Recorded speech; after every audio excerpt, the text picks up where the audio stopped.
पूछता है भारत को प्रेजेंटिंग MDH कश्मीर इमेज को पावर्ड बाय डायरेक्टर इलायची BKT। नमस्कार दर्शकों, मैं हूं ऐश्वर्या कपूर और आप देख रहे हैं मेरे साथ पूछता है भारत। शुरुआत ऐश्वर्या के एजेंडा से, और ऐश्वर्या के एजेंडा में आज बात साफ है। जब 70 सालों से ज्यादा तक वक्फ बोर्ड का जो मनाया वो उसने किया, जहां उंगली रखी वो जमीन उसकी हो गई, जिस घर को देखा वो वक्फ का हो गया। सरकारी हो या प्राइवेट, संसद हो या एयरपोर्ट, सब पे दावा ठोका हुआ है इस देश में, भारत में, हिंदुस्तान में वक्फ बोर्ड ने। जी हां, वक्फ बोर्ड ने भारत की संसद से लेके एयरपोर्ट तक दावा ठोका हुआ है। आपने सुना है, मैंने कई बार मजाक में बोला है कि शांति निकेतन से लेके अमृता शेरगिल तक और पृथ्वीराज रोड से लेके मंगोलपुरी तक सब इन्हीं का है। और कल जब एक पीस पार्टी के नुमाइंदे मेरी डिबेट में आए तो उन्होंने कहा सब हमारा ही तो है, पूरा देश ही हमारा है, सारी हमारी मिल्कियत है। इससे पहले AIMIM आधिकारिक तौर पे बोल चुका है, आपका है क्या? आपका मतलब हिंदुओं का है क्या? 900 साल हमने राज किया, यानी मुगलों ने राज किया, सब हमारा है, आपका क्या? तो पूछता हूं मैं, और पूछता है भारत कि जरा क्लियरली बताए ये लोग, और आप लोग भी जरा सोचिए। ये बात हिंदू मुसलमान की नहीं है, क्योंकि वो वक्फ बोर्ड से आम मुसलमानों को, जिनको जरूरी है, जिनको जरूरत है, अगर उनको मिला होता तो वो 9.5 लाख एकड़ जमीन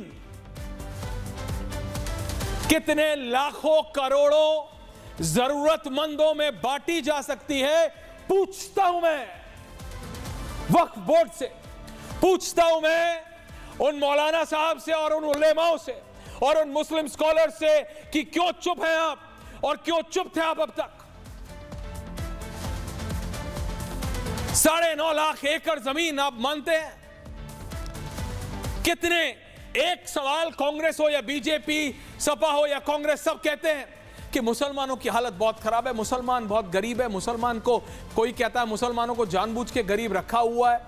बीजेपी कहते हैं क्या कि कांग्रेस की राजनीति चलती रहे, तो कोई कहते हैं नहीं, हमारे साथ प्रताड़नाएं हो रही हैं। कोई कहता है, कोई चारा समझता है, कोई बेचारा। कोई आपको चारा और बेचारा समझ नहीं सकता अगर आप अपने हक उनको बता दें। आपके नाम पे गरीब और जरूरतमंद मुसलमानों के नाम पे वक्फ बोर्ड में लाखों एकड़ जमीनें आती रही। जरा सोचिए, 9.5 लाख एकड़ कितना होता है? एक बार 0000 करके अगर शुभम और धीरज आप एक ग्राफिक बना देना तो स्क्रीन ना छोटा पड़ जाए। 9.5 लाख एकड़ जमीन, समझिए, जरा जोर डालिए on your cerebellum and cerebellum both. और आज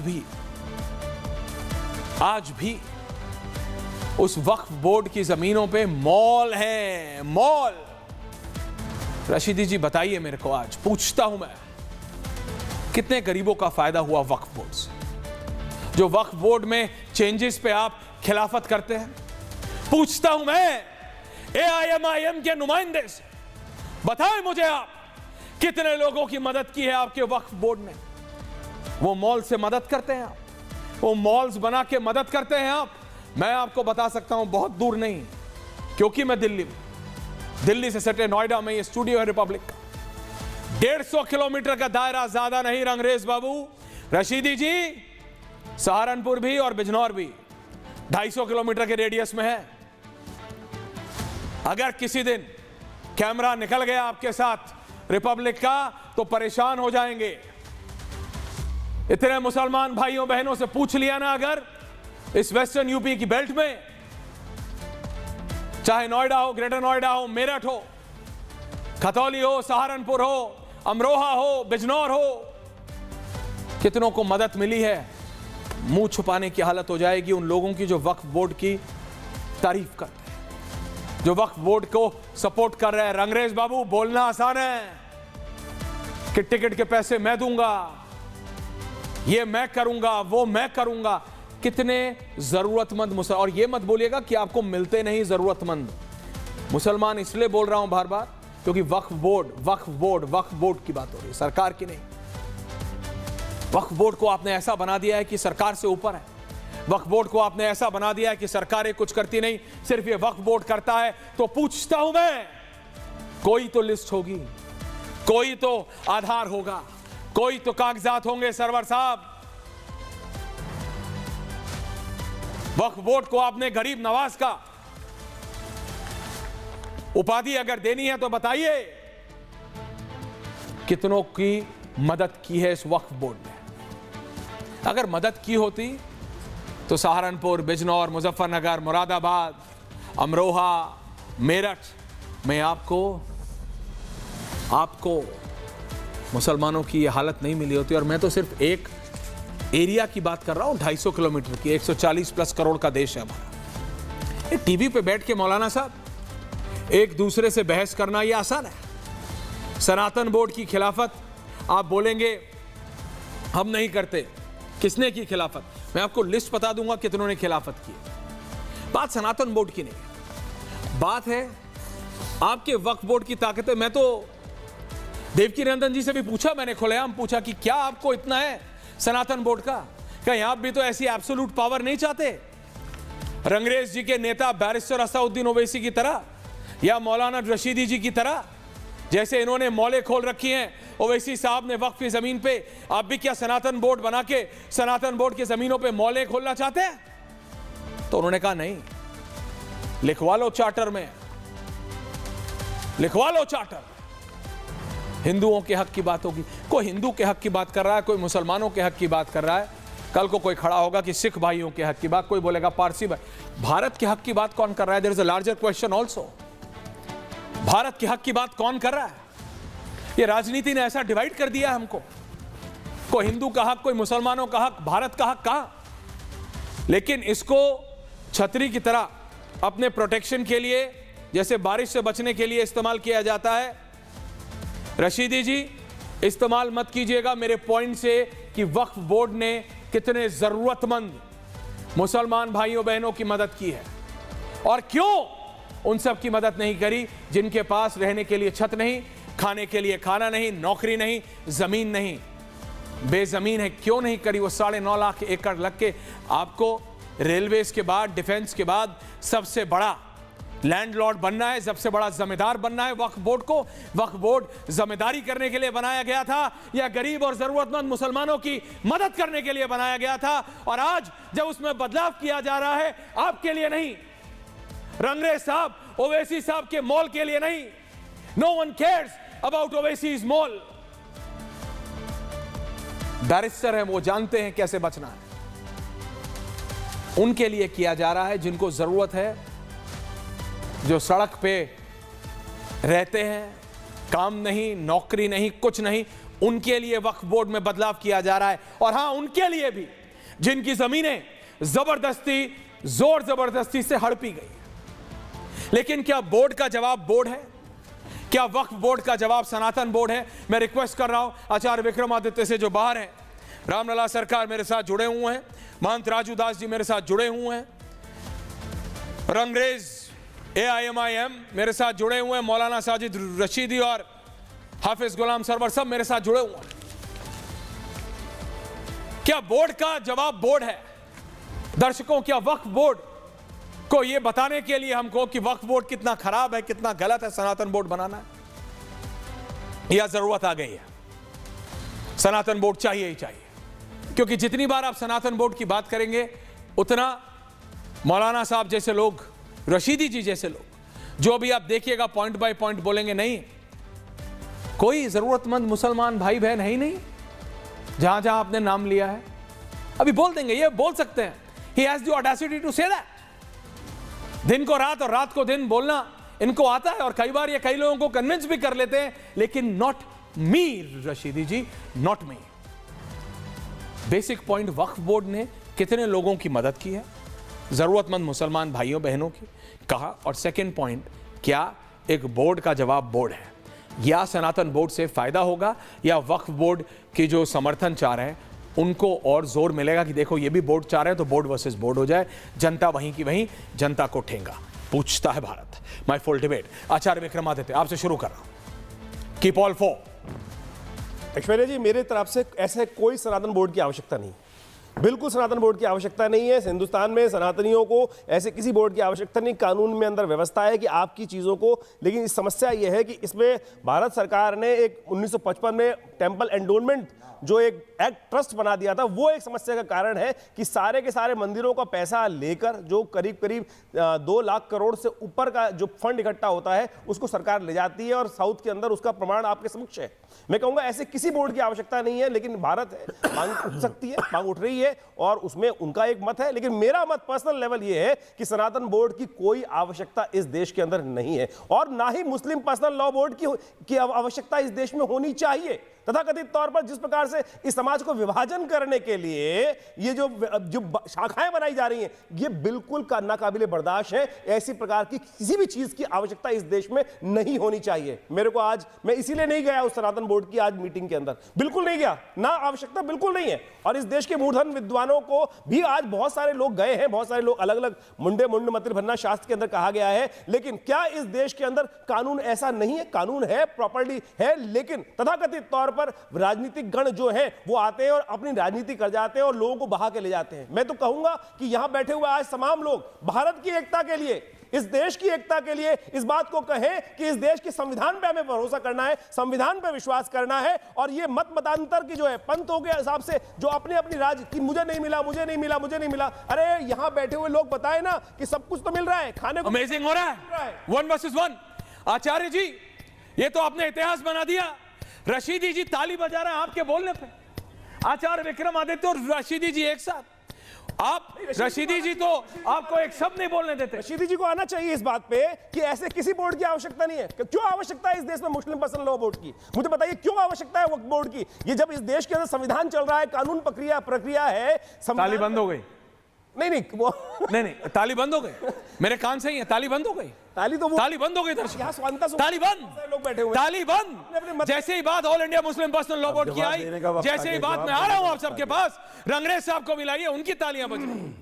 जैसे ही बात वक्फ बोर्ड की आई, अब जवाब देने का ऑल इंडिया एआई, नहीं जवाब आप सब दीजिएगा, इसलिए रामलला सरकार जी भी हैं, पहली बार डिबेट में आ रहे हैं। आपसे मैं अयोध्या में मिला था, बहुत बहुत स्वागत है रामलला सरकार जी आपका, बहुत बहुत धन्यवाद आपका जी। मैं रशीदी जी पूछ रहा हूं, अंग्रेज बाबू शनिवार को बिल्कुल आप लाल रंग की बंडी पहन के आए हैं, जैकेट पहन के, लुकिंग वेरी स्मार्ट, लेकिन आपको मेरा जवाब देना होगा कि वक्फ बोर्ड ने सिर्फ ओवैसी साहब की मॉल ही बनाई है या गरीब मुसलमानों को भी कुछ दिया है? रशीदी जी आपसे शुरुआत कर रहा हूं, सरवर साहब आ रहा हूं आपके पास। Rashidi ji and Acharya ji, 2 versus 2। Thank you very much. Now Aishwarya भाई, एक मिसाल मशहूर है कि सोते हुए आदमी को जगाया जा सकता है, लेकिन जो आदमी जागते हुए आंख बंद करके लेट जाए उसको जगाया नहीं जा सकता। आपके साथ वही कहानी हो रही है, आप सब जानते हो। इसके साथ ऐश्वर्या जी के साथ हो रहा है। ऐसा नहीं कि आप जानते नहीं हो, ये कह रहे हैं कि सब जानते हो। सुनने वक्फ बोर्ड क्या कर रहा है, बताइए, किन लाइनों पे काम कर रहा है, किस किस की मदद कर रहा है, किस किस की नहीं कर रहा है, ऐश्वर्या सब जानते हो आप। आ रहा हूं। नहीं, जवाब आपने बोला किसी ने नहीं जानबूझकर, आचार्य जी ये आदत खराब है। आचार्य जी वेट, आचार्य जी आपके पास आऊंगा तब आप काउंटर कीजिएगा, एक एक करके, 4 ही लोग हैं बस। Thank you. हाँ बोलिए रशीदी जी, बोलिए, अपनी बात पूरी कीजिए। अरे ताली बजाओ ना मेरी बात पे। आप क्यों, मैंने आपकी बात पे ताली बजाई, अब मेरी बात पे ताली बजाओ। अरे कोई मिली हुई कुश्ती थोड़ी हो रही है। नहीं हूं ताली वाले, आप बजाते रहो। ये मिली हुई कुश्ती नहीं है। एक सेकंड सुनिए, ताली वाली में यहाँ कोई मिली हुई कुश्ती नहीं चल रही है कि वो बोलेंगे तो आप बजाओ, ये बोले तो आप बजाए। पॉइंट है तो बताइए मुझे। धैर्य रखिए। नहीं, मैंने धैर्य रखा है। मैं 2.5 मिनट तक कुछ नहीं बोलूंगा, बस इतना बता दीजिए, अगर वक्फ बोर्ड ने काम किया है तो इन 10 डिस्ट्रिक्ट्स में जिनका मैंने नाम लिया, वहां गरीब और जरूरतमंद मुसलमान भाइयों बहनों को क्या मिला? क्योंकि मुझे पता है बैरिस्टर साहब को तो मॉल मिल गई, कई बड़े बड़े लोगों को बहुत प्रॉपर्टियां मिल गई। यार मुझे जरूरतमंद भाई बहनों मुसलमानों को क्या मिला? वक्फ बोर्ड ने क्या दिया? बोलिए। एक बात बताओ। अब मैं चुप हूं। सुनो सुनो सुनो सुनो सुनो। हाँ सुन रहा हूं, बोलिए। आप मुझे एक बात बताओ, जब सारी प्रॉपर्टी हमारी सरकार के पास है मुसलमान के पास है ही नहीं। क्या है मुसलमान के पास? आप बताओ मुझे, मुसलमान के पास क्या है? सारी प्रॉपर्टी सरकारों के पास है, स्टेट सरकारों के पास। मैंने बताया आपको, दिल्ली का उदाहरण दिया, 250 बीघा जमीन दिल्ली में सरकारों के पास है। आप मानना नहीं चाहते, आप उस पर बात ही नहीं करना चाहते। आप चाहते ही नहीं गरीब मुसलमानों का भला हो जाए। आपको तो बाबा जी की बात करनी है, आपको तो मोदी जी की बात करनी है। आप चाहते हैं क्या दिक्कत है बाबा की बात करने? मैं आपसे रिक्वेस्ट कर रहा हूं हाथ जोड़कर। नहीं, मैंने इससे पहले जो मैं रिक्वेस्ट कर रहा हूं आपसे, 11 मिनट आज आपने क्लॉक नहीं करी मेरी ओपनिंग, पूरे 11 मिनट बोला हूं मैं। कहा था मैं बोलूंगा नहीं। क्यों नहीं बोलोगे? बताओ ना। बोलूंगा नहीं। वक्फ बोर्ड ने कितने जरूरतमंदों की मदद की है? सुनिए। नहीं, मैं नहीं सुनूंगा, मुझे बताओ। आप सुन लिया मैंने। अरे सुन तो लीजिए ना। नहीं, कितना सुनूं? सुन लीजिए, स्पीच थोड़ी है। मैं बता रहा हूं। सहारनपुर के चौराहे पे थोड़ी खड़े होकर बोल रहे हो कि बोलते रहोगे। आपसे हाथ जोड़ के कह रहा हूं, हाथ मेरे जुड़े हैं, आप बड़े हैं। मैं आपसे हाथ जोड़ के कह रहा हूं, मेरी ये 250 बीघा जमीन, हाँ, यहाँ 250 बीघे जमीन मेरी सरकारों से दिलवा दीजिए। अगर मैं कागज प्रेजेंट कर दूं तो दिलवा दीजिए। बस अगर कागज ना हो तो दिलवाइए, कोई बात नहीं। अगर कागज दे दूं तो दिलवा दीजिए। क्या बात कर रहा हो आप? नंबर 1 बहुत होती है। नंबर 1 250 बीघा बहुत होती है। किसान से मैंने पूछो। आचार्य विक्रमादित्य की बात पर इसलिए ताली बजाई, हाँ, मैंने आचार्य विक्रमादित्य की बात पर इसलिए ताली बजाई, हाँ, किस लिए? भाई जिसको दावत में नहीं बुलाया जाता ना, वो यही कहता है जी मैं तो गया ही नहीं। आप मेरे स्तर का आप कह रहे हो कि इनको बुलाया नहीं? मेरी सोच मेरे पास अलग है इनविटेशन आपसे पहले आया था, ये सिर्फ आपको तो दिखाने, आया नहीं। ये सिर्फ दिखाने के लिए दोस्ती बना रहे हैं। नहीं, दैट्स ओके। देखो, सोच अलग है उनसे। ये कोई अंबानी की शादी थोड़ी है। ये कोई अंबानी की शादी थोड़ी थी। लिसन, मुझे बोलने दो। नहीं, मैंने आपको बोलने दिया। Now you calm down. ये कोई अंबानी की शादी थोड़ी है। रंगरेज साहब को भी लाइए, उनको क्यों आपने छोड़ा हुआ है? रशीदी जी हो गया, ऐसे नहीं ना, रिलैक्स। रशीदी जी आप नहीं, एक अभी आऊंगा, नहीं, अभी जरा ओपनिंग कमेंट्स देखिए दर्शकों। सच्चाई जरूर बोलिए। सनातन बोर्ड में सारे सनातनियों को इनविटेशन था ओपन। ये कोई अंबानी साहब के बेटे की शादी नहीं है कि जिसको नहीं मिला वो कह रहा है कि मैं तो इंडिया से बाहर था। इसमें कई नेता भी और कई पत्रकार भी शुमार है। मैं सही बता रहा हूँ।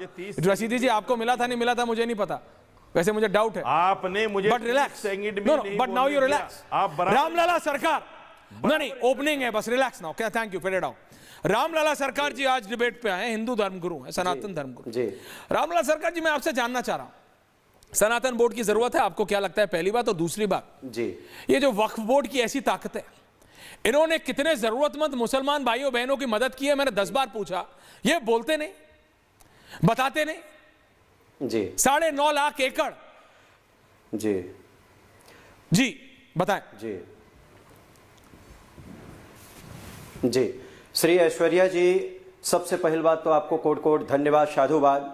समस्त भारत माता के सनातन पुत्रों को मेरा कोट कोट वंदन, प्रणाम। आप सभी को मेरा प्रणाम। देखिए, बहुत सुंदर आपने विषय रखे हैं। सत्यता एक गंभीरता का विषय है। वक्फ बोर्ड का जो गठन हुआ वो मानवता के कल्याण के लिए हुआ, सभी के उत्थान के लिए हुआ, उन लोगों के लिए हुआ था जो बेचारे गरीब तबके के लोग थे। लेकिन इस विषय को लेके अगर अब देखा जाए, चिंतन मनन किया जाए, तो मुझे ऐसा लगता है कि उनके विषय को लेके, उन गरीबों के विषय को लेके, उन गरीब मुसलमानों को लेके ये लोग कभी सोचे ही नहीं। ये तो दबंगों का एक प्रकार से गढ़ बन गया, दबंगों की प्राइवेट प्रॉपर्टी बन गई। अगर इस विषय को लेके थोड़ा सा और आगे जाएं तो वक्फ बोर्ड का कोई भी महत्व नहीं है भारत भूमि के लिए। ये बोर्ड सिर्फ और सिर्फ भारत माता की गोदी को कलंकित करने के लिए गठित किया गया था। हम तो सिर्फ और सिर्फ यही कहेंगे कि इस बोर्ड का पूर्णतः जो सत्ता है, इसका जो इन लोगों के लिए महत्व है, इसको पूर्ण रूप से खारिज करना चाहिए, इसको हटाना चाहिए। इससे मानवता का कल्याण नहीं हो रहा है, इससे किसी भी गरीब मुसलमान का उत्थान नहीं हो रहा है। मुसलमान, ईसाई, क्रिश्चियन, हिंदू, सिख सबके लिए है, लेकिन ये किसी के लिए उत्थानक दृष्टि से नहीं दिख रहा है, इसलिए इसका कोई महत्व नहीं है। इस विषय को लेकर हम लोगों को पूर्णतः गंभीर होना चाहिए और मुझे ऐसा लगता है कि इसको जल्द से जल्द खत्म करना चाहिए। अगर नहीं खत्म किया जाता तो उन सनातन धर्म गुरुओं को आगे लाना चाहिए जो मानव जाति के उत्थान के लिए संकल्प लिए हैं, उनको बैठाना चाहिए इस जगह पे। अगर 9 लाख एकड़ जमीन को लेकर देखा 9.5 लाख 1.5 गुना पाकिस्तान को बसाया जा सकता है। 9.5 लाख एकड़ जमीन, 9.5 लाख एकड़ जमीन इतनी होती है कि 1.5 गुना पाकिस्तान बस सकता है। इस जमीन का उत्थान हो, इस जमीन से लोगों का कल्याण हो, लोगों का उत्थान मौले बन रही, लोगों का भला हो। इसलिए सनातन धर्म गुरुओं को संकल्प लेके आगे आना पड़ेगा। और सच बात तो यही है कि वक्फ बोर्ड का कोई बात तो नहीं है ओके इस विषय को लेके। आचार्य जी, रंगरेज साहब, रशीदी जी और सरवर जी से एक सवाल पूछ रहे हैं जी। सरकार जी, रशीदी जी वर्सेस 3, आप तीनों से एक एक करके पूछ रहे हैं। आप तीनों जवाब दीजिएगा एक एक करके। Acharya versus 3, 1 versus 3। Thank you very much. Now मैं सीधा एक सवाल पूरे देश की तरफ से, भारत पूछता है भारत इस कार्यक्रम का नाम है, तो मैं भी भारत की तरफ से, अपने छोटे से दिमाग की तरफ से आपसे एक प्रश्न पूछता हूं। यहां बैठे हुए 3 नुमाइंदे बैठे हैं और तीनों एक ओबीसी साहब की पार्टी से हैं, जिन्होंने कह दिया कि 90% लैंड की कागज नहीं है वक्फ बोर्ड के पास, साफ साफ कह दिया, पहले ही डिनायल मोड में आ गए। मुझे बता दें, आप में से तीनों में से किस किस खानदान ने कौन कौन सी जमीन दिल्ली में वक्फ के नाम करी, बता दीजिए। कब करी? रशीदी जी आपके बेस्ट फ्रेंड, बता दीजिए, रशीदी जी बता दीजिए कब रशीदी जी बेस्ट फ्रेंड फॉरएवर। वो लैंड के आचार्य विक्रमादित्य मैं कल पूछ लूंगा। अब डिबेट में मैं भारत की तरफ से पूछ रहा हूं, कागज लेके आइएगा, बिना कागज नहीं। आप कहते हैं जमीन ये कर दी, आप कहते हैं कि मैं ताजमहल दान कर दिया था। हाँ बता रहा हूँ, सुनिए। नहीं मैं बता रहा हूँ ना, ताजमहल दान। आप लोग 90% कागज तो है नहीं आपके पास। नहीं आप जरा सुन लेते ना, सुन लेते। हाँ बोलिए। अरे सुनिए चाचा, सुनिए। चाचा लग रहा है मेरे चाचा तो, देखिए आप तो पूरा भारत तो है नहीं, मेरे चाचा पंडित है। आप छोड़ दीजिए ना। संसद, धर्म संसद में नहीं बुलाया गया। आप किस मुंह से बात कर रहे हैं? क्या सवाल पूछा है आपसे? आप पर्सनल क्यों होते हैं रशीदी जी? फिर आप मुझे बोलते हैं कि दूसरा आदमी बदतमीज। देखिए रशीदी जी, उन्होंने आपसे सवाल पूछा, कहां से हो गए आप? आपको कहां बुलाया गया, कहां नहीं बुलाया गया? रशीदी जी, दिक्कत हो जाएगी अगर मैं इसमें कूद गया। पूरे रशीदी जी, भारत की तरफ से बुला रहा, इनकमिंग भी रखिया कीजिए, सिर्फ आउटगोइंग नहीं प्लीज। आप क्यों उनका बचाव करने लगे? अरे मैं आपसे, उन्होंने सवाल पूछा है, सवाल का जवाब दीजिए, डिरेल मत कीजिए डिबेट को। आप रशीदी जी, जवाब दे रहा हूं ना, आपने वक्फ बोर्ड में जमीन दी है? 1 मिनट में हाँ या ना? आप बोलने नहीं देते हमें। आप पर्सनल बताइए। नहीं देते आप हमें बोलने नहीं देते, तो आप ही बोल लिया करो, आप ही कर लो, हमें क्यों बुलाते हो भाई? अच्छा लड़ो मत, पहले बताइए। नहीं बोलने देते। नहीं, ये समझते हैं कि जनता खाती है घास। ये जब इतना सब इधर उधर की बात करते हैं तो सब कुछ ऑन एयर जाता है, तब मैं इनको बोलने देता हूं। और जब ये सीधा पॉइंट पे ये कह रहे हैं आचार्य जी को यहां नहीं बुलाया गया, वहां नहीं बुलाया गया। आचार्य जी ने दर्शकों एक सवाल पूछा कि आप 3 महान अनुभवों ने कितनी जमीन वक्फ बोर्ड में दान की है। सबसे पहले मौका मैंने रशीदी जी को दिया। रशीदी जी पूछ रहे हैं आचार्य से, आपको कहां बुलाया गया, आपको कहां नहीं बुलाया जाता, ये मैं बताऊं रशीदी? दिक्कत हो जाएगी। Don't get personal, it hurts. Thank you, आपके पास जवाब नहीं, आपने नहीं दी, कोई बात। मतलब Sarwar Sahab, Ghulam Sarwar Sahab, now fade it out. Ghulam Sarwar Sahab, मैं आपको पहले मौका देता हूं। रशीदी जी आप सीनियर हैं, फिर भी आप ऐसी बात करते हैं। सरवर साहब एंड आचार्य जी। आचार्य जी के 2 सवाल हैं, एक नहीं है। पहला सवाल इनका था कि सनातन बोर्ड की अभी आवश्यकता नहीं है, और आपसे वो बात छोड़ दीजिए। अच्छा ठीक, कोई नहीं, जवाब ले लीजिए। बता दो, आपने संविधान है और वो काफी है। बोलने दीजिए। तो आचार्य जी को ये पता बिल्कुल होना चाहिए और पूरे भारत को ये पता होना चाहिए कि वक्फ बोर्ड जो है वो संवैधानिक व्यवस्था ही है और सरकार के अधीन ही काम करती है, और वो असंवैधानिक कोई हो नहीं सकता। उस नियम, कानून, रूल, ये तो एक बात हो गई। अब दूसरा सवाल इन्होंने किया कि आप तीनों में से क्या किसी ने या किसी के पूर्वज ने कोई, सुम्मा अल्हम्दुलिल्लाह, मैं उस खानदान का चश्म चिराग हूं, मैं उस खानदान से संबंध रखता हूं जो बिहार के पटना, नालंदा समेत कई जगहों पर जमीनें न केवल दान दी हैं, बल्कि आज एक गांव में इतिहास के तौर पर एक मस्जिद अभी भी बची है जो हमारे बाप दादा की थी। आचार्य जी, हम लोग नानिहाल में आके बसे हैं अभी, और हमारे नाना भी जमींदार थे उस जमाने में, और सारी जमीनें उस इलाके की उनकी थी। लोग रैयत कहा करते थे। समय बदला, हालात बदले, जमींदारी खत्म हुई, कानून नया आया, और फिर जो रैयत थे वही मालिक हो गए। ये तो आपके सवाल का जवाब। अब आप बोलेंगे कागज अभी लेकर आइए, तो कल फिर पूछता है भारत, आप एक बार आयोजित कीजिए। संडे नहीं करूंगा मैं, पुनः आचार्य जी, संडे नहीं करूंगा, मुझे भी बुलाइए। संडे नहीं करूंगा। संडे भी करूंगा, संडे क्यों करूंगा? जो हमारे नहीं, संडे क्यों करूंगा? इतनी सोमवार को आपने मिलेंगे, सवाल का जवाब संडे नहीं करूंगा, सोमवार को मिलेंगे। मतलब इतने लोगों की हेल्प करने संडे नहीं, मंडे को कर लेंगे, 100%। मंडे को कर लेंगे। अच्छा, एक बात, अब असल मुद्दे पर बात होनी चाहिए। आप बोलिए। चूंकि इसको पूरा देश थोड़ी सुनता है, तो आपने सवाल उठाया ऐश्वर्या जी कि क्या वक्फ बोर्ड से आम गरीब मुसलमानों को लाभ मिला या नहीं मिला। असल सवाल ये है कि दान देने वालों ने तो दान दे दिया और कह दिया कि ये फी सबीलिल्लाह गरीबों के उत्थान के लिए, लेकिन सच्चर कमेटी की रिपोर्ट, रंगनाथ मिश्रा कमीशन की रिपोर्ट, तमाम कमेटियों की रिपोर्ट से यह साबित हो गया कि मुसलमान बहुत ज्यादा बदहाल है, उसकी बड़ी आबादी मार्जिनलाइज्ड है, हाशिए पर है, आर्थिक, शैक्षणिक, सामाजिक तमाम दृष्टिकोण से वो पिछले पायदान पर खड़ा है। बिल्कुल, आप सही कह रहे हैं। सवाल तो उनसे होगा जिनके हाथों में बागडोर था, जो कांग्रेस की दलाली कर रहे थे, बाद में समाजवादी विचारधारा के दल में गए और अमेंडमेंट तब भी हुआ, बदलाव तब भी हुआ। तो ये सुझाव वक्फ बोर्ड को उपयोगी बनाने का सुझाव इन्होंने क्यों नहीं दिया? क्यों नहीं? सवाल इनसे मेरा अब है रशीदी जी से ना, उसी समय जब सरकार के आप दाहिने हाथ थे, लेफ्ट और राइट थे, आप राज्यसभा में थे, आपकी बात सुनी जाती थी, तब आपने गरीबों के हित में वक्फ बोर्ड कैसे कारगर साबित हो, इसके लिए रूल रेगुलेशन क्यों नहीं बनवाया? अब अगर अमेंडमेंट हो रहा तो बवाल जो किया जा रहा, मैं इसके पक्ष में नहीं हूं। मैं सरकार से बात करने के पक्ष में हूं कि अमेंडमेंट में कौन से पॉइंट रहने चाहिए और कौन से पॉइंट में सुधार की आवश्यकता। मैं आपसे एक सिंपल सवाल, आपका पॉइंट मुझे समझ आया। सरकार, आपके पूर्वजों के पास बहुत जमीन थी, आपने दिया, हो सकता है शांति निकेतन आप ही ने गिफ्ट किया हो।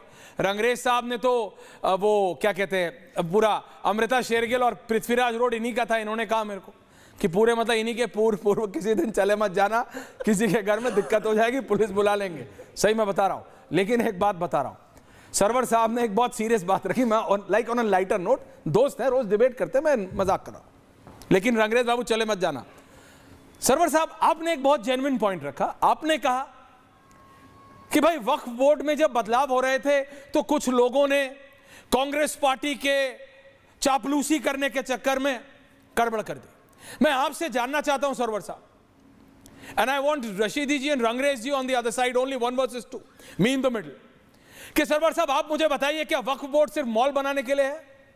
क्या वक्फ बोर्ड 9.5 लाख एकड़ जमीन अपने पास रखने के लिए है, या इन सब गरीब और जरूरतमंद मुसलमान भाइयों बहनों की मदद करने के लिए है, जिनके पास सर पर छत नहीं, नौकरी नहीं, पढ़ाई नहीं, काम नहीं? क्योंकि रशीदी जी से मैंने इतनी बार पूछा, उनको इसमें ज्यादा इंटरेस्ट है कि आचार्य जी को कहां बुलाया जाता है, कहां नहीं, इसमें नहीं कि वक्फ बोर्ड क्या करता है। सरवर साहब पहले and Rashidi ji and Rangrez ji after that. या 1 versus 2।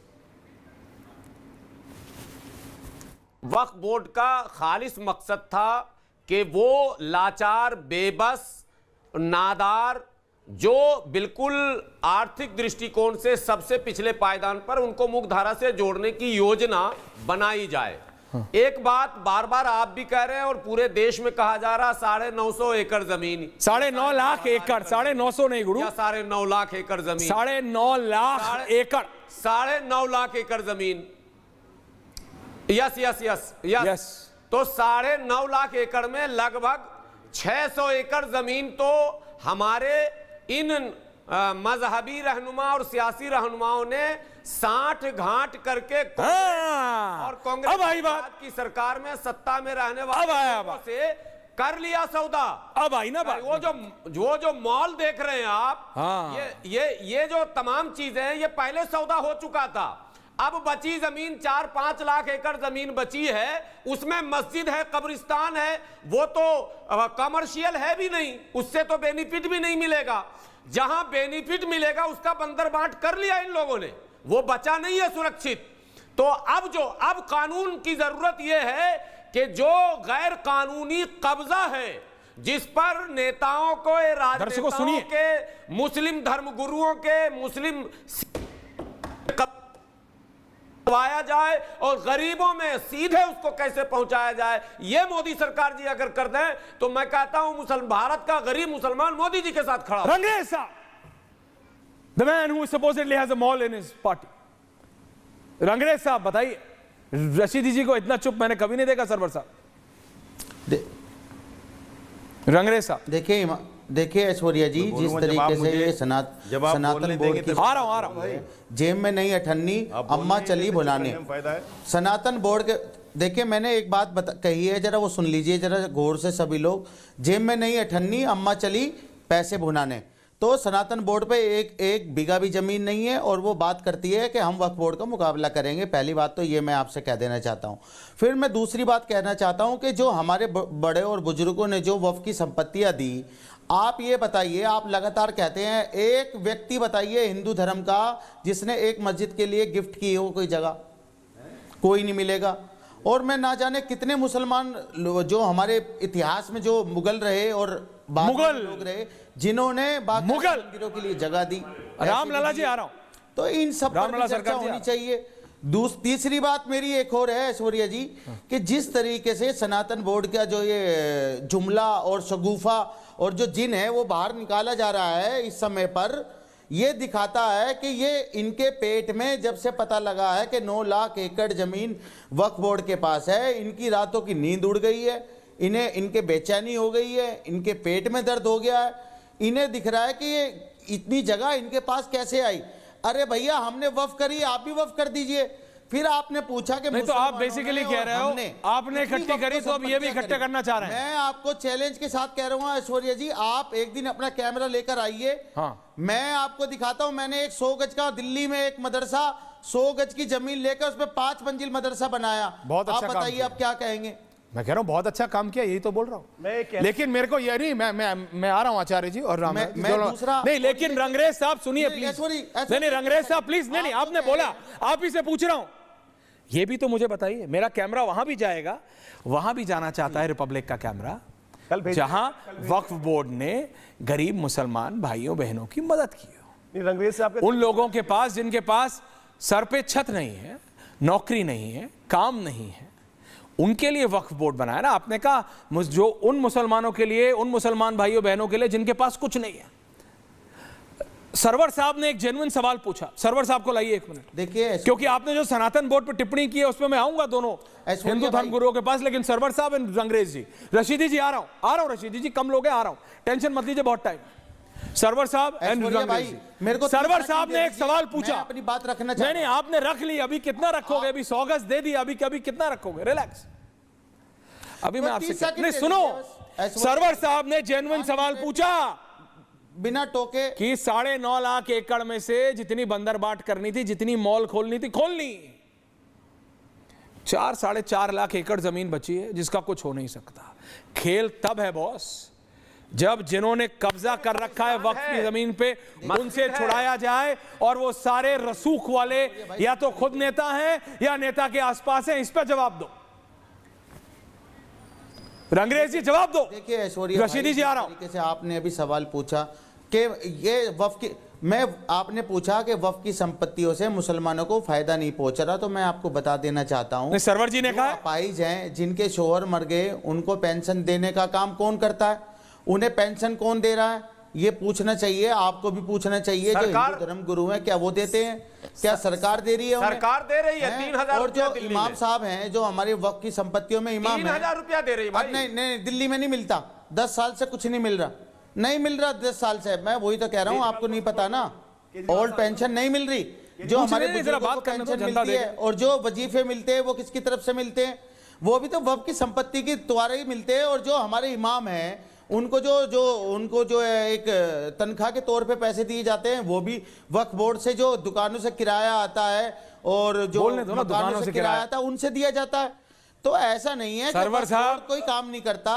रंगरेज जी लगातार देश के हर एक मुसलमान को ऊपर उठाने का काम करता है।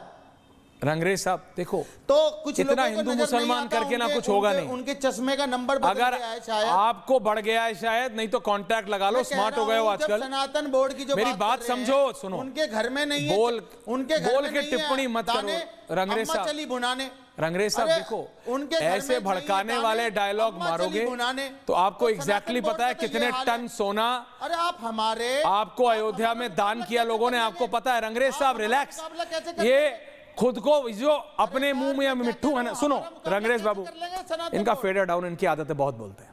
अपने मुंह में या मिट्ठू बनना कोई फायदा नहीं होता है दर्शकों। रंगरेज साहब उसके ट्रू एग्जाम्पल है। सब कुछ इनका है, पूरा देश इनका है, पार्लियामेंट इनकी है, एयरपोर्ट इनका है। अभी पूछ लूंगा कहां रहते हैं दिल्ली में तो इनका ऑडियो बंद हो जाएगा। सही बता रहा हूं। आचार्य जी हंस रहे हैं, एवरीवन ऑन एयर। पूरा देश इनका था, पूरा देश है ना। पृथ्वीराज रोड पे जितने प्राइवेट घर हैं इनके, अमृत, अभी तो पार्लियामेंट बता दी इन्होंने। अभी पूछ लूंगा मैं आचार्य जी कहां रहते हैं दिल्ली में तो अभी ऑडियो चला जाएगा। नहीं, लेकिन नहीं, बात वो नहीं है भाई। एवरीवन जितना जिसकी कीमत हो वो मैं आपको डाउन अपॉन नहीं कर रहा हूं, लेकिन आपकी बातों को तर्क में रख रहा हूं। अगर इतना मदद करता है तो क्यों इतने मुसलमान भाइयों बहनों की ऐसी हालत है? ये ऐसे ऐसे क्या करते रहते हो? क्या करते क्या हो? ऐसे बैटमैन बनना है क्या? अरे मैं जवाब करते क्या हो यार? सुन तो लीजिए। नहीं, अभी दे रहा हूं एक से।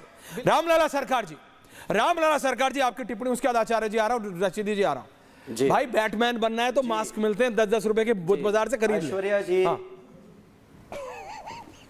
नहीं, गजब आदमी है। ऐश्वर्या जी अभी सज्जन व्यक्ति हिंदुओं के ऊपर लांछन लगाए, इनसे मैं पूछना चाहूंगा कि इनको जमीन कहां से मिली तो ये बड़े दानी बन गए? ये तो खुद ही भिक्षुक रूप में हैं, ये किसको दान कर रहे हैं? दूसरी बात, नरसिंहपुर डिस्ट्रिक्ट में करेली एक छोटा सा कस्बा सा है, तहसील है करेली में, हमको 10 एकड़ जमीन दान में मिली।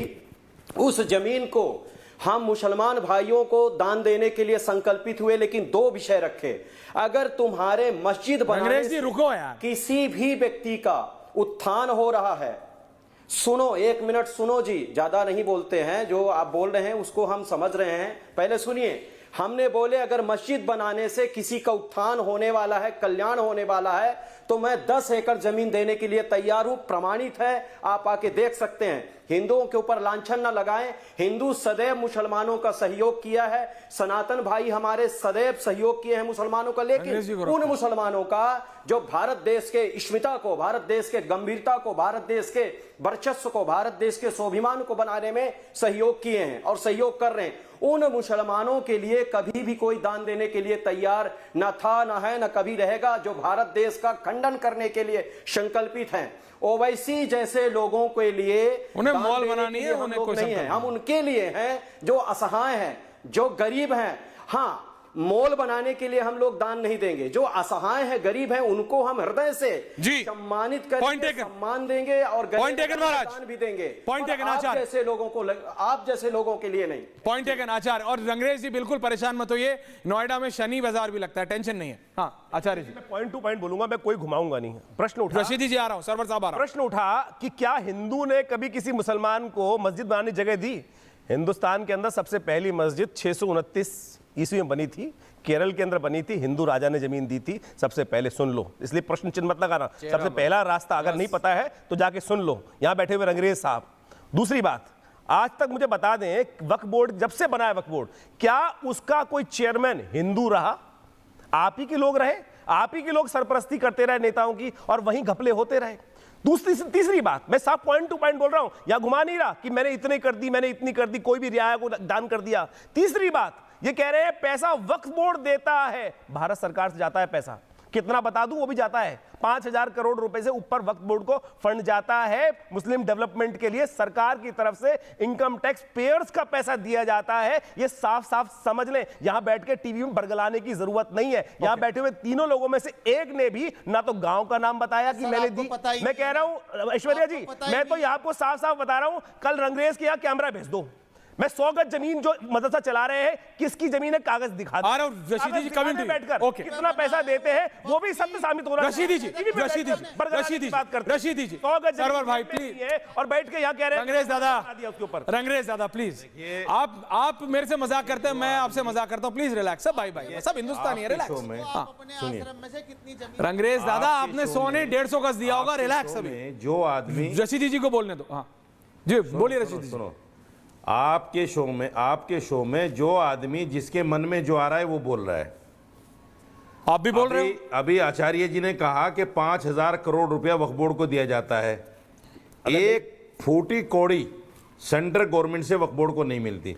सरवर हमें साहब, ये साबित कर मतलब दे यस, क्या क्या क्या एक क्या फुटेज मजाक कर रहे हैं नहीं भाई? मिलती। क्या मजाक कर रहे हैं झूठ आप? बोल दिया इन्होंने। क्या बात कर रहे हैं? वक्फ बोर्ड को इन्होंने पहले आपके सरकार शो की में तरफ झूठ जाता है बोल दिया। जनाब, सारी तनख्वाहें और सरकार की आपने तरफ सुन जाती लिया है, आराम से। और उसमें से 900 नंबर करोड़ एक। रुपया जो हाँ, है दूसरी बात। वो तो केवल बंगाल अरे गवर्नमेंट चली सुनिए, जाती है। अगर आपको यार डाटा बीच नहीं में पता मत बोला करो है, तुम। समस्या वही है ना कि आप मदरसों बीच से में पढ़ मत के आ बोला रहे करो। हो, अंग्रेजी पढ़नी हम आती तो नहीं बोलते है, नहीं आपके अंग्रेजी बीच देखते नहीं, बैलेंस शीट देखनी आती नहीं है, कागज लेके खड़े हो ये जाते बीमारी है हैं कि आपको। हमको ये सुनिए। 250 बीघा का ऐश्वर्या जमीन, जी, 250 सुनिए। बीघा जमीन। आपने कहा कि गरीबों को कौन देता है, वक्फ बोर्ड किसकी मदद करता है। आप देख रहे हैं कि अमानतुल्लाह के ऊपर जो ईडी और सीबीआई के केस हैं, ये गरीबों को देने के ही तो हैं। इसने गरीबों Amazing! को पैसा दिया, इसीलिए तो ईडी अभी तो रंगरेज साहब ने बोला, AIMIM ने बोला 10 साल से दिल्ली में कुछ नहीं दिया वक्त। 2 मरतबा जेल जा चुका। अमेजिंग। अरे अब 10 साल बोलने नहीं दोगे आप। अब बोलो बोलने नहीं बोलो, मैं दोगे। आपको सिर्फ बता रहा हूं। अब फिर बीच में बोलिए बोलिए, कोई नहीं बोल रहा, बोलने बोलिए। नहीं दोगे आप, आप लोग क्योंकि self अच्छी expose बात हो जाने गए। नहीं देते आप। बोलिए रशीदी जी। मैं वही कह रहा हूं, अमानतुल्लाह ने बेवाओं की मदद की, अमानतुल्लाह ने बीमारों की मदद की, अमानतुल्लाह ने बच्चों के पढ़ने में स्कॉलरशिप दी, अमानतुल्लाह ने जो हादसे में गुजर गए उन लोगों को पैसा दिया, उनके घर के लोगों को वक्फ बोर्ड में मुलाजिमत दी। इसी की अमानतुल्लाह ने कुछ भी दिया होगा, केजरीवाल टिकट नहीं देगा। कहां देता है? रशीदी जी आ जाइए, मैं आपको सारा चिट्ठा दे देता हूं। ठीक।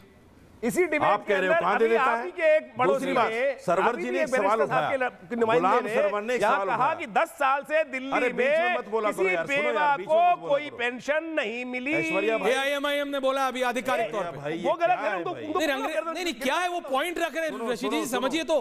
अब 30 सेकंड और दे दो मुझे। ओके, 30 सेकंड दिए बाय द क्लॉक। अरे 30 टाइम बताओ सेकंड और दे दो, फिर बोल लेना। आ रहा हूं। सरवर साहब आ रहा हूं। अभी गुलाम सरवर ने एक बड़ा इल्जाम लगाया हमारे बड़े उलमाओं के सरवर साहब ऊपर, एंड काबिल के रशीदी ऊपर। जी, 1 वर्सेस 1 नाउ। मैं इनसे कहता हूं कि अगर ये पावर में होते ये भी ऐसे ही करते।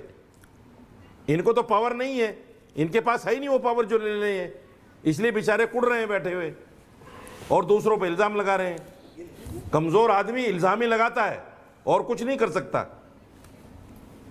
अरे आपने कुछ किया उसके लिए कि भाई हमारी जमीन क्यों चली गई? ओके सरवर साहब, किया कुछ नहीं, बैठे हुए इल्जाम लगा रहे हैं टीवी पे। सरवर साहब फलाना ये कर लिया। सरवर साहब, आपके पास पावर नहीं है। ओके। मिसाल मशहूर है, गंजे को नाखून मिलते जी। हैं तो अपने ही गंजे को फाड़ता पहले। आपको पावर मिलती है, आप भी करते हैं ऐसा। आप टोपी मत उतारिएगा। जाए अब। हाँ सरवर साहब, यस, पहली बात ये कि मैं किसी भी धर्म के लोगों को प्रोवोक करने वाली बात नहीं करता। मैं 15 मिनट वर्सेस 15 मिनट वाला ग्रुप से अलग हूं, ठीक है। और ये जो पहले रंगरेज साहब ने कहा ना, घर में नहीं है दाने अम्मा चली भुनाने, हाँ, रंगरेज साहब को लाओ जरा। इतनी ओछी बात है कि आप इनडायरेक्टली आप हिंदू धर्म के धर्म गुरुओं को प्रोवोक कर रहे हैं।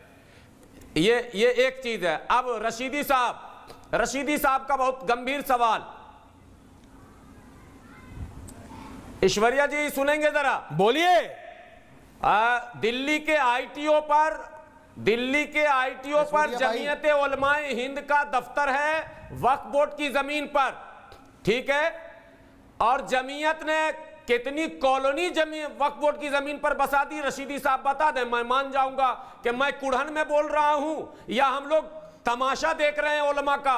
अरे अगर उलमा ईमानदार होते तो ये दिन देखने की जरूरत ही ना पड़ती हम लोगों को। सारे उलमा, सुनिए, आरोप नहीं लगा रहा हूं, जितने बड़े उलमा सब ने कब्जा करके रखा है। हो सकता है रशीदी साहब के पास भी कुछ कब्जा हो। ले हो गया खेल। मुफ्ती साहब चले गए, अरे खेल हो गया। आपके डिबेट में आते थे, कब्जे की मुहिम चल गई थी, अल्लाह उनको जन्नत चले गए दुनिया से। हमसे मुंह मत खुलवाएं।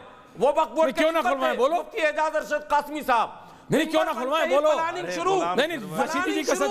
कब्जे का रशीदी जी, कॉलोनी का नाम बताइए। शब्दावली खराब ना हो। कॉलोनी बसाई वक्फ बोर्ड की रखो। जमीन पर। नहीं अब बताओ रशीदी जी। हाँ 30 सेकंड दीजिए मुझे। 45 दिए। हाँ मैं बता रहा हूँ। हाँ गुलाम सरवर भाई कौवे के कोसने से ढोर नहीं मरा करते। ये जो आप जमीयत को लेकर कोस रहे हैं ना, नहीं तो दिन आप लोगों इससे के जमीयत पर लदेंगे। फर्क नहीं पड़ेगा कुछ भी।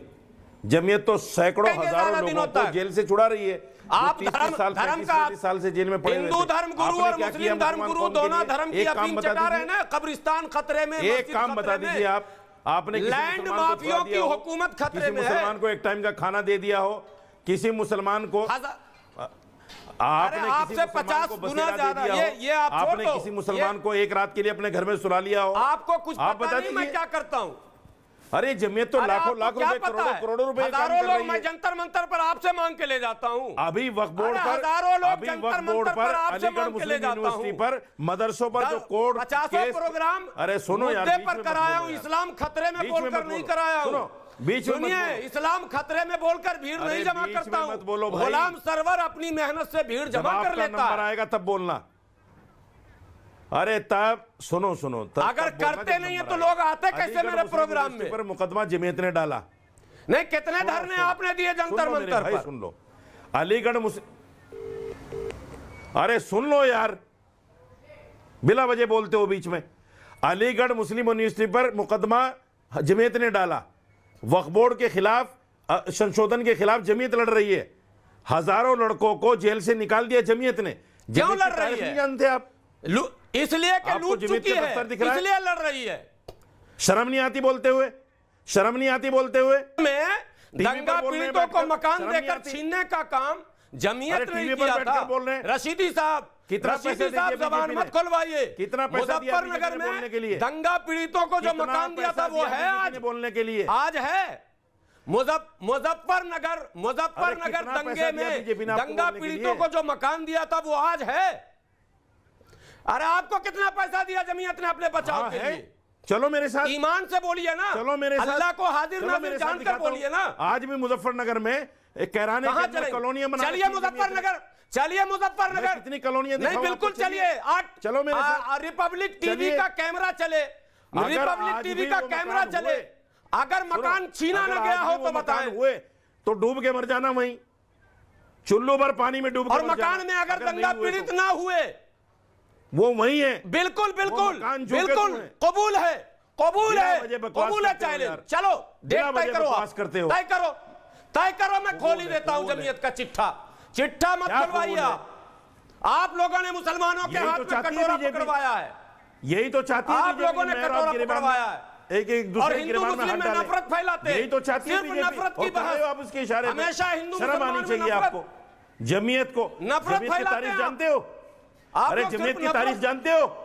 मजहब की सियासत। जमीयत वो है जिसने देश को आजाद कराने में मदद की। अरे पूरी तारीख जानते हैं। जमीयत वो है जिसने पूरी गांधी को तारीख गांधी जानते बनाया। हैं। जमीयत अरे की तारीख पूरी जानते तारीख हैं। जानते सुन रहे हैं हैं ना आप लोग? राज्यसभा की भी तारीख जानते हैं। शर्म आनी चाहिए तुम्हें। हम तुम्हें खूब- शर्म आनी हमें चाहिए। आप शर्म तारीख आनी मत चाहिए बताइए। अगर वो गलत है तो। तुम्हें और अगर उनके फैक्ट्स सही हैं तो तुम्हें शर्म आप आनी फैक्ट्स चाहिए को क्यों नहीं जमीयत काउंटर कर रहे? ये बड़े बड़े शब्द बोल के चुल्लू भर पानी, शर्म से क्या बिल्कुल होगा? फैक्ट गलत है। नहीं, अगर वो फैक्ट कह रहे वो आपको फैक्ट चैलेंज कर रहे गलत हैं, वो आपको चैलेंज कर रहे हैं। फैक्ट गलत चलिए, है। और मैं आप दोनों के लिए, सेंटिमेंटल अटैक और मैं कह रहा हूं कैमरा साथ जाएगा, आप दोनों चलिए। मैं कह रहा हूं कैमरा साथ जाएगा, लाइव रहेगा, आप दोनों चलिए, झुंझुन में बोल रहा आप है। दोनों चलिए, कैमरा जाएगा, लाइव रहेगा। इस चैलेंज एक्सेप्ट कीजिए दोनों। चलिए Both of them on Muzaffarnagar. है। चुप हो जाएगा। इन्होंने धोखा किया मुसलमानों के साथ, बोथ ऑफ देम। धोखा किया अभी ending मुसलमानों नहीं। के साथ। बकवास कर रहे हैं बैठ के, धोखा किया, सिर्फ धोखा चंदा किया। करते हैं बस। आपकी आपने देखा अपने आप को एक मुसलमान के लिए कोई काम किया हो तो बता दो। तो मैंने खूब देखा। किया आपने कुछ? अरे हजारों अरे काम जिम्मे कर रहे हैं, को आप दिखा छोड़िए रहे ना, हो। आपको क्या शर्म आनी बताऊं चाहिए मैं? तुम्हें यार। जिसके लिए कर रहे हैं वो लोग लोग को ठेंगा दिखा रहे हो, शर्म आनी चाहिए यार। हम कितना एहतराम करते हैं आपका। ठेगा क्या? कितनी इज्जत आईटीओ करते की हैं जमीन आप। खरीदी आप हुई तो है, जमीन बीजेपी के जमीयत दलाल बन की गए। खरीदी हुई है। आप तो जमीयत के बखिया उधेड़ने लगे। नहीं दलाल, आप शर्म जमीयत के दलाल बन रहे जमीयत हैं। जैसी मुसलमानों तंजीम की को आप नहीं लड़काते हो। सोच रहे। अरे मुसलमानों की सोचिए, जमीयत जैसी तंजीम उन को- गरीब मुसलमानों अरे की मैं- सोचिए जिसको सच्चर कमेटी मैं ने कहा अकादरी दलितों से भी देवबंद बदतर का है। दलाल हूं। अरे तरस खाइए, मैं गरीब अकादरी मुसलमानों पर देवबंद तरस का खाइए, दलाल हूं। अल्लाह ताला पकड़ेंगे और मुझे क़यामत फख्र है। में। बहुत खा लिया बिरयानी, मुझे फख्र है कि बहुत मैं खा लिया अकादरी कोरमा, देवबंद का दलाल अल्लाह ताला हूं। पकड़ेंगे अब। मुझे फख्र है कि मैं अकाबिर देवबंद का दलाल हूं। नहीं, मुझे फख्र है इस बात पर। मैं और अकाबिर गरीब देवबंद का मुसलमानों दलाल के हूं। दुश्मन हैं आप। कौन किसका दुश्मन है दुश्मन है ये आप। साफ हो जाएगा। शर्म मेरे आनी पास चाहिए। टाइम कम है। देखिए, शर्म मरम की बात मत कीजिए, जो फैक्ट वो कह रहे हैं उसकी बात कीजिए। रशीदी जी, अगर आप दोनों एक्सेप्ट करते हैं, उन्होंने 10 बार एक्सेप्ट किया, आप एक बार तो बोलिए हाँ एक्सेप्ट है। मुजफ्फरनगर दंगों में जहां अगर किसी की जमीनें वापस ली गई हैं तो मेरा कैमरा जाएगा, आप दोनों चलने के लिए तैयार होइए। संडे को नहीं, लेकिन चलो मेरे साथ। संडे को नहीं। चलो मंडे। मेरे साथ, मैं तैयार हूं। बहुत बहुत धन्यवाद आप सबका। दर्शकों, जिसको जो समझना था, रामलला सरकार जी, आचार्य विक्रमादित्य जी, रंगरेज जी, जिसको जो समझना था समझ गया। असलियत is out in the open. But my जो आप लोगों ने बोला है, रिपब्लिक के कैमरास जाने के लिए रेडी है। वक्फ बोर्ड 9.5 लाख एकड़, but on a Monday. Thank you very much, धन्यवाद।